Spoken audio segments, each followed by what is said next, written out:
주의 것이니 세상 평안과 위로 내게. 요즘 애완동물을 많이 사랑하는 시대라고 합니다. 정말 애완동물을 얼마나 사랑을 하는지 작년 11월에 미국에서 어떤 분이 돌아가시면서 유언으로 내 모든 유산을 내가 기르던 이 개에게 물려준다라고 유언장을 작성하셨는데 그 돈이 무려 500만 불이랍니다.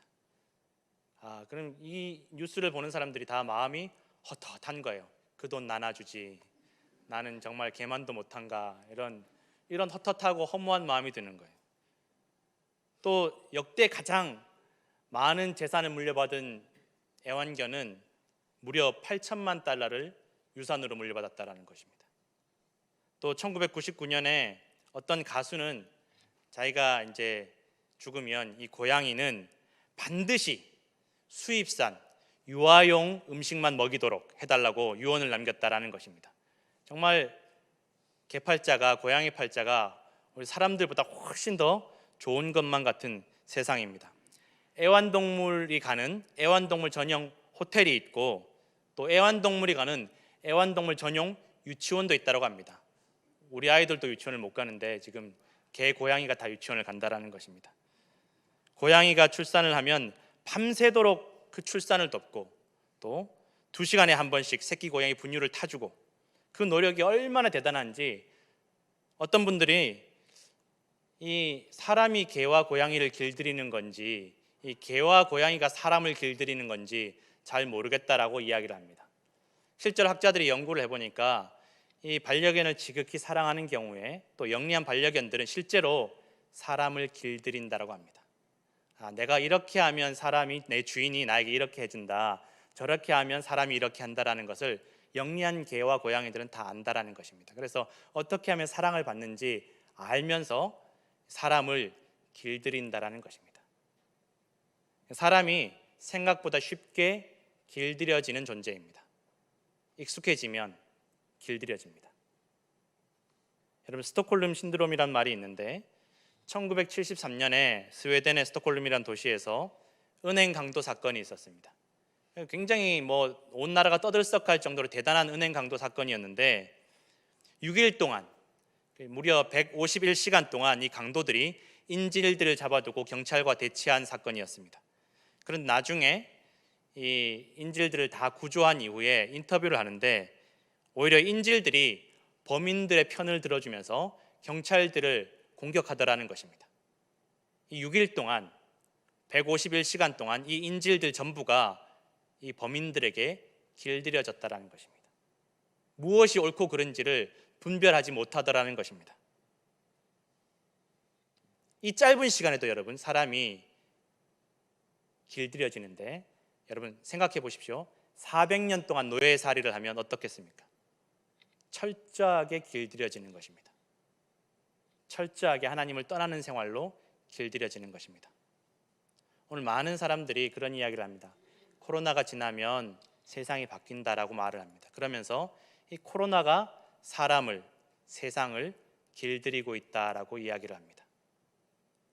하나님 없는 세상, 예배 없는 세상, 낙심하는 세상에 사람을 길들여 간다라는 것입니다. 또 실제로 사람들이 거기에 길들여져 갑니다. 두려움에 길들여지고 또 걱정에 길들여지고 낙심에 길들여지고 예배가 없는 세상에 길들여져 간다라는 것입니다. 400년 동안 이스라엘 백성들이 노예살이를 하면서 길들여졌습니다. 성경에 분명히 말하기를 애굽 사람들이 이 이스라엘 백성들을 두려워했다라고 기록되어 있음에도 불구하고 그들이 스스로 자유를 얻을 생각을 하지 못하고 애굽 사람들에 대항하여 싸울 생각을 전혀 하지 못했다라는 것입니다. 하나님을 찾을 생각조차 하지 못했다라는 것입니다. 길들여져서, 그 노예살이에 길들여져서 도저히 견딜 수 없어서 하나님께 부르짖을 때 하나님께서 정말 상상도 하지 못할 방법으로 그 어떤 인간적인 노력도 아니라 하나님의 방법으로 이 이스라엘 백성들을 해방시키시고 자유롭게 하시고 그들을 약속의 땅으로 인도하여 내셨음을 여러분 기억하시기를 부탁드립니다. 하나님께서 하셨다라는 것입니다.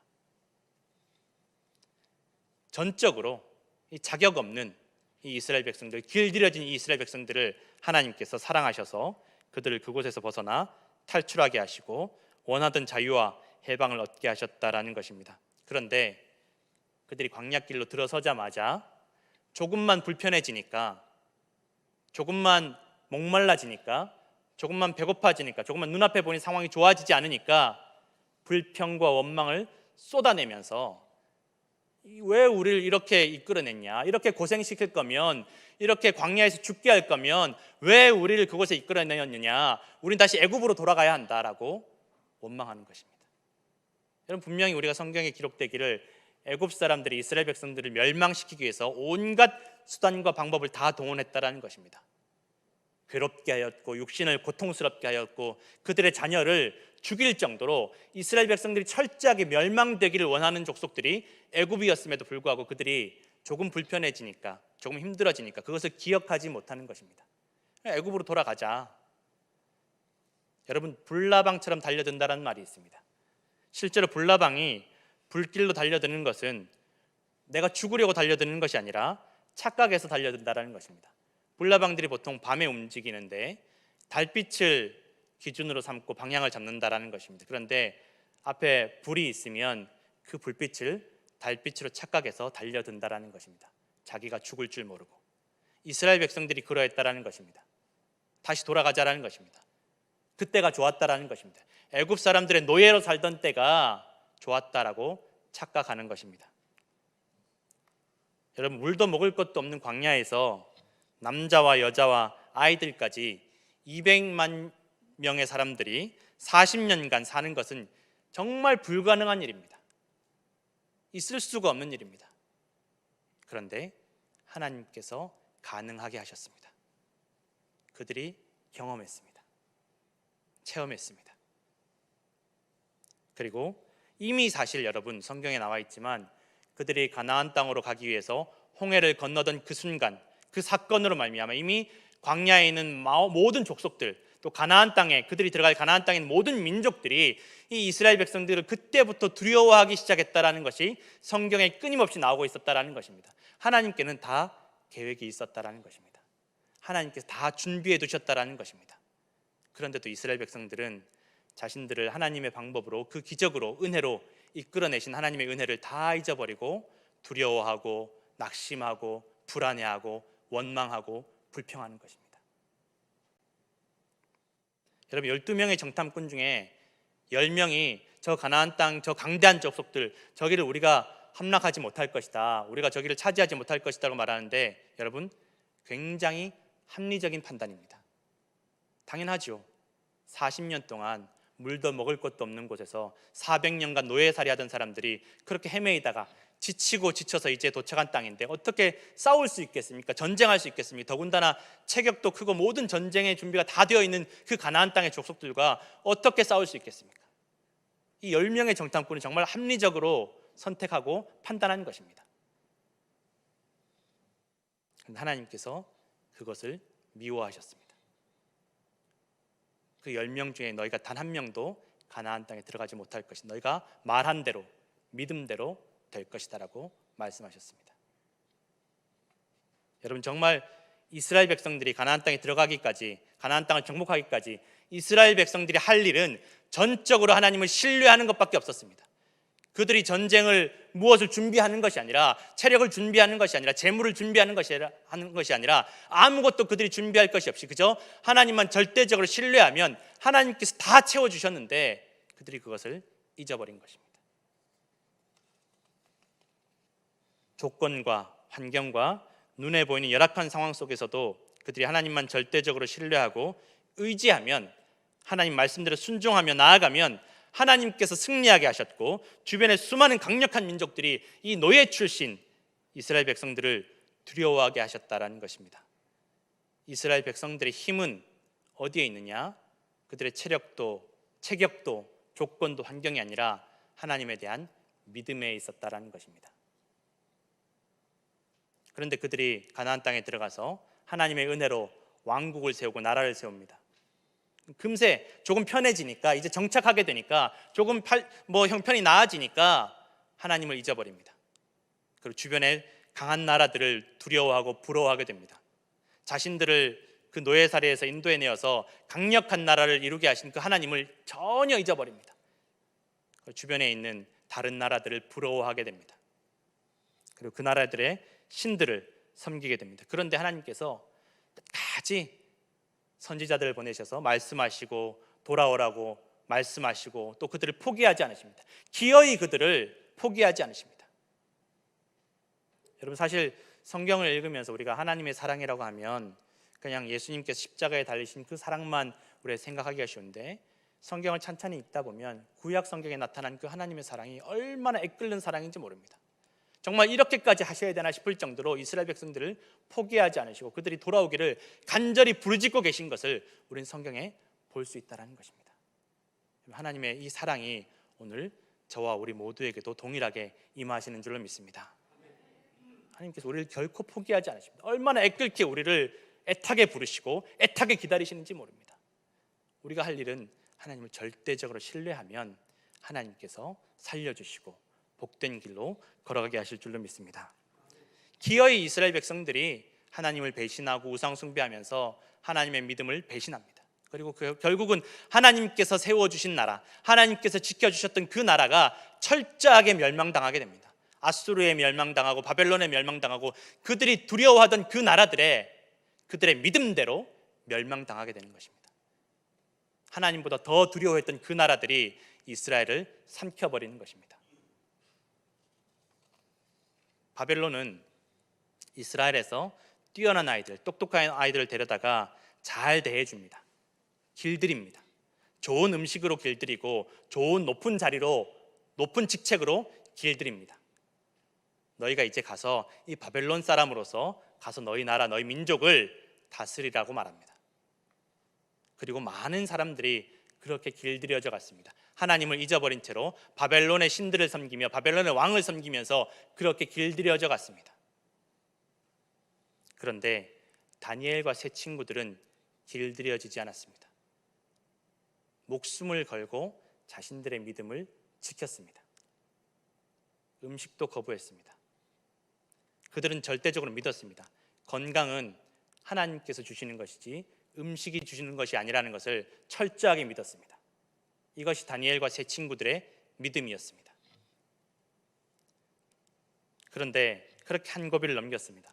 하나님께서 다니엘과 세 친구들의 믿음을 보시고 그들이 정말 왕의 음식을, 그 진미를 다 거절하였음에도 불구하고 그들의 건강이 눈에 보기에도, 누가 보기에도 더 좋게 하셨는데, 그렇게 고비가 넘어갔는데 더 큰 고비가, 더 큰 어려움이, 더 큰 시련이 그들에게 다가왔습니다.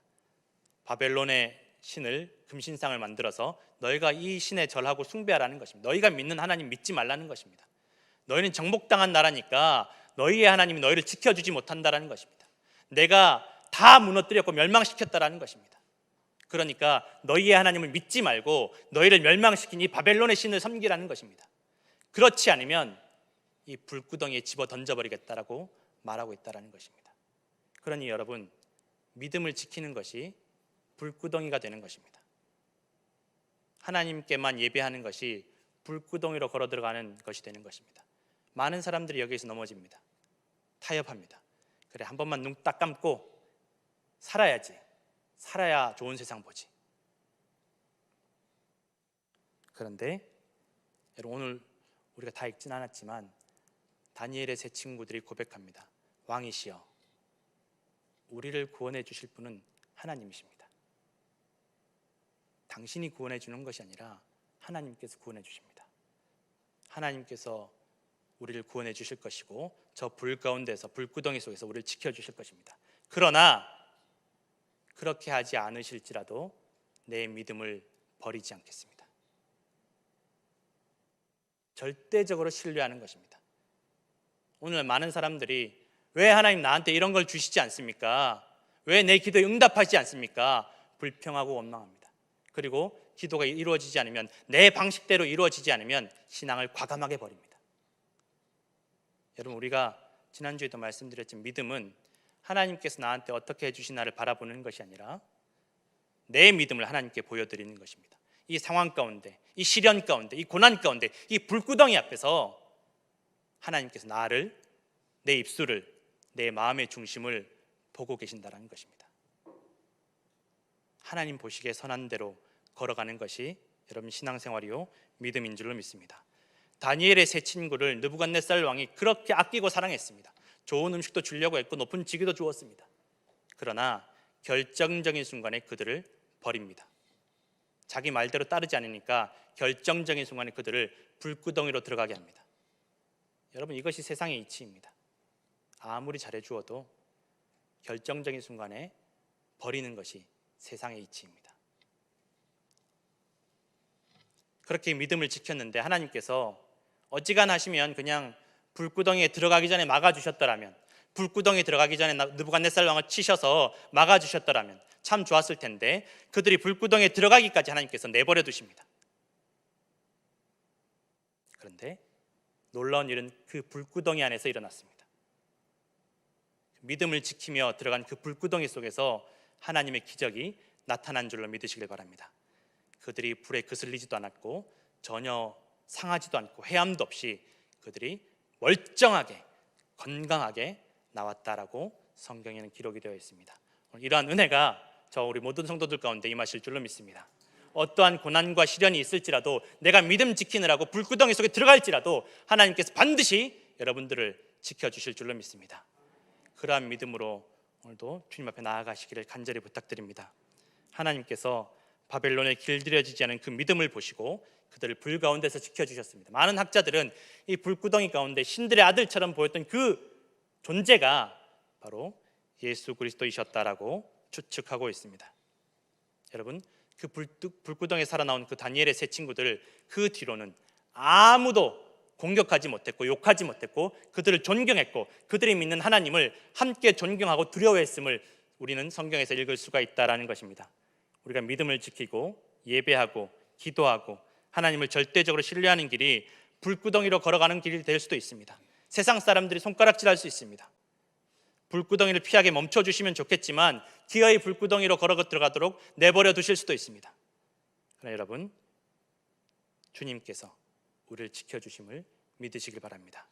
우리의 건강도 생명도 재산도 물질도 모두가 다 하나님 손에 있음을 여러분 확실하게 믿으시는 우리 성도들 되시기를 간절히 축원합니다.